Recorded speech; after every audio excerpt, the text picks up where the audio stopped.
How long do you keep running Justin Verlander out there? I will let you go first. I mean, honestly, this is not between us. This is not our decision. This is between two potential Hall of Famers, and that's between Verlander and Buster. Whatever they decide, whatever they talked about in the offseason, whatever they decide is what's going to happen. And I don't think Verlander is the type of guy who's going to sit back and say, "Hey, go ahead and take me out of the rotation. Let somebody else give a shot." He's going to keep fighting. But when you look at his baseball savant page and you look at the last time he pitched healthy in 2023, there was a lot of red, and red is good on baseball savant if you've ever been there. There's some blue, there's a lot of red. You look at it now, there's no red. There's one red, off-speed run value. Everything else is blue. I don't think that's coming back around. For me, the experiment's over.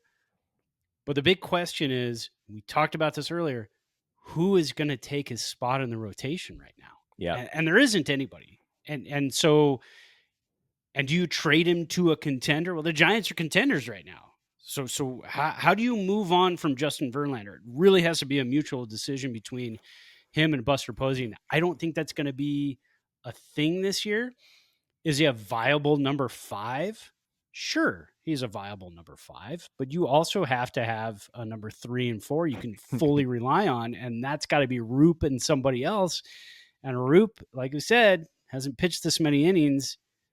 And who's the number 4? So that's kind of where we're at right now. I'm with you. I think Verlander is going to be with us unless he gets hurt. Or I don't know. I don't think he's currently hurt, but you know how it is with pitchers. You can always be hurt and still keep working.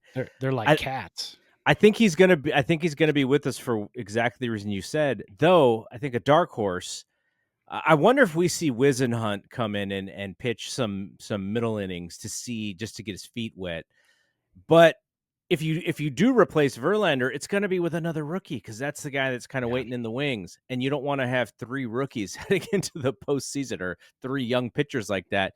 What you want is for Verlander to work through whatever the situation is and come out on top. So I'm with you. I think he's going to be with us because there's nowhere for him to go, and there's nobody waiting in line to replace him unless they are able to make a trade. And then you make a smaller trade with Verlander on the side. But if you make a trade, then it is probably to keep more veteran arms who have had playoff experience on your staff than to have less. So I imagine that whatever this season's going to be for Verlander, we are probably going to see it all the way through as long as he stays healthy.